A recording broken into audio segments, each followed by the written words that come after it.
Well, good morning, my friends, and welcome. Today I'm at Goleta Meadows, right outside of Anza Borrego State Park, here to explore the over 100 sculptures that dot the landscape here. They're very spread out, but all very super interesting, and I'm really excited to get to see them with my own eyes. So let's go check this out.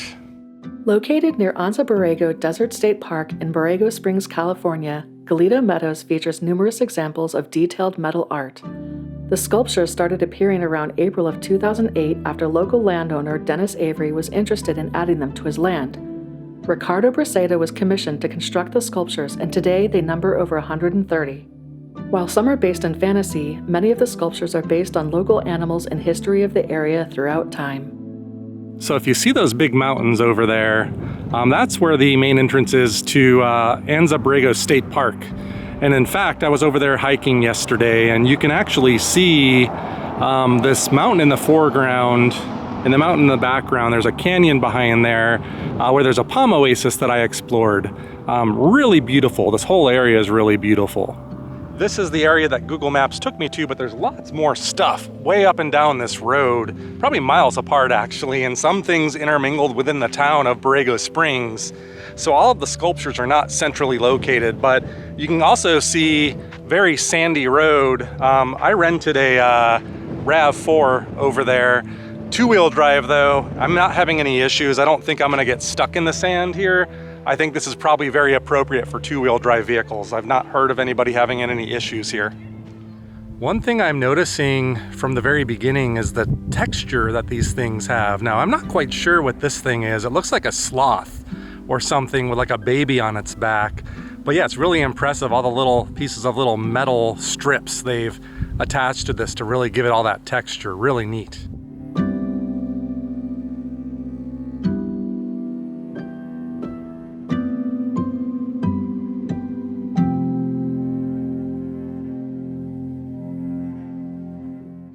I'm not even quite sure what the heck that is. I thought it was a dinosaur from a distance, but now it looks like a rat dinosaur or something. Looks more like a mammal. I don't know. Leave me a comment down below if you know what that is. I almost wondered, did this fall over? It looks like it might have. I don't know if that's the original position that this one was in. It's still amazing, all the detail on that, but very strange. Once again, just look at all this texture, like the little hairs they made out of metal on that. Very intricate. I think I want to head out that way next. I don't know if you guys can see the large serpent there. That might be one of the biggest and coolest sculptures here. I'm gonna go over there because I don't see too many people out and about yet, so I want to beat crowds in case people show up as the day goes on. All right, so check this out. This is really neat. It's a dragon, and it actually goes under like the road onto the other side. How cool is that? This might be like the highlight of it all. Like I said, I wanted to get over here to avoid people because there's nobody here right now. So let's just check it out. And there's the head of the dragon. And just look at all that spectacular detail, all the scales on that, and wow. Only recommendation I really have for you is maybe get your tetanus shots before you come out here, or just be very careful.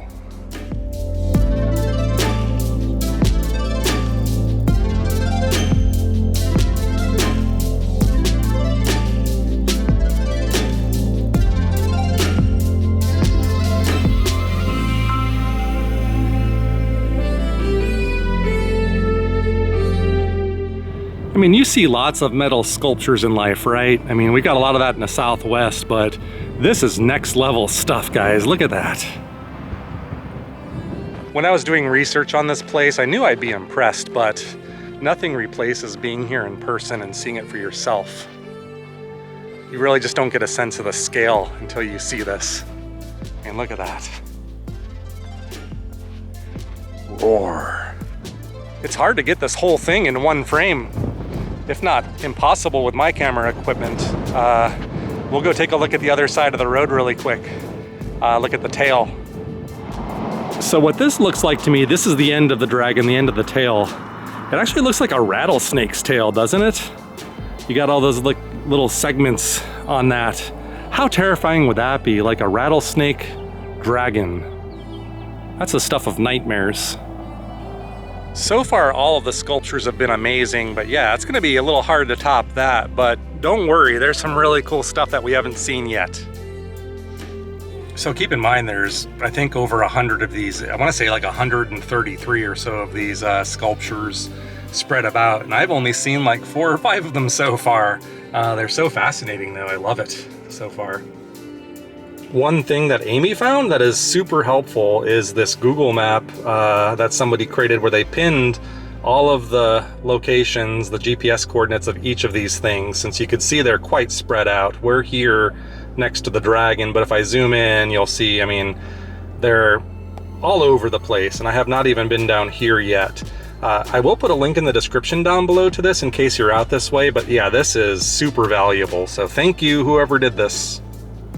Oh, look at this, a little baby elephant, and I assume the mother right over there.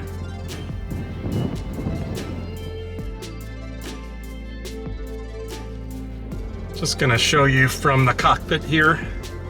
There's a group of sculptures right up the way just to kind of give you a taste of how these things are spread apart. And there's the next set here.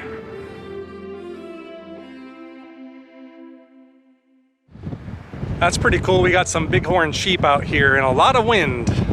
You can actually see these things moving in the wind. That's how gusty it is.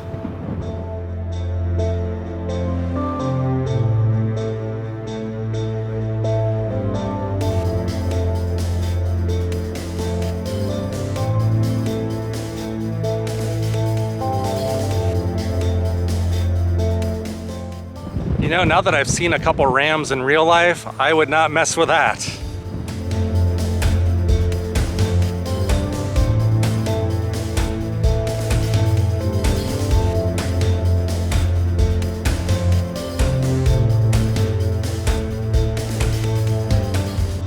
This is weird. Not sure what this is. It looks like almost like a native of some sort. I think the pin said it was just called man. Even the back of this thing has so much detail. The feathers, that emblem on the back. Wow.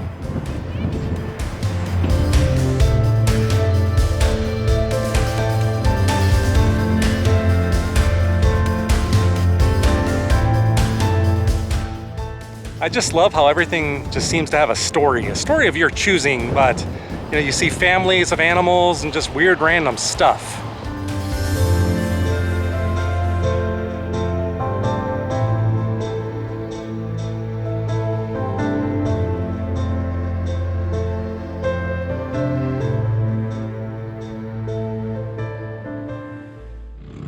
This might be one of my favorites yet. This is awesome. This is very representative of this area. Back in Anza Borrego, there's lots of off-roading opportunities, so this is very well placed. I mean, even look at the detail on the inside. They have like his shoes, pedals. They thought of everything. Even the dashboard's got some detail. This one's rather interesting and randomly placed out here.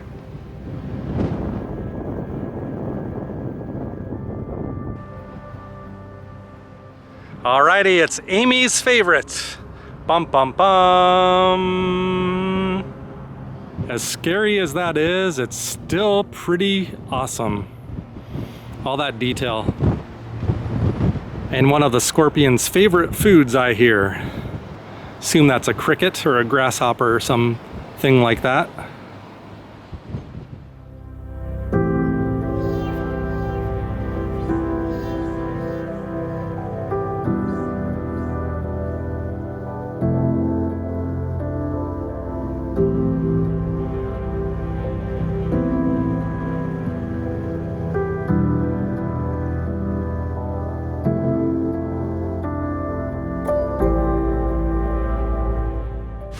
Found this little place where they sell sculptures if you're in the market for one of these. How much do you think they cost? Take a quick guess, let's go look. A small one like this will set you back about 180 bucks. For some reason, I thought they'd cost a lot more than they do. I mean, here's one. This is what I was thinking, like 700 bucks for that giraffe. But yeah, you could be an owner of one of these as long as you can haul it home.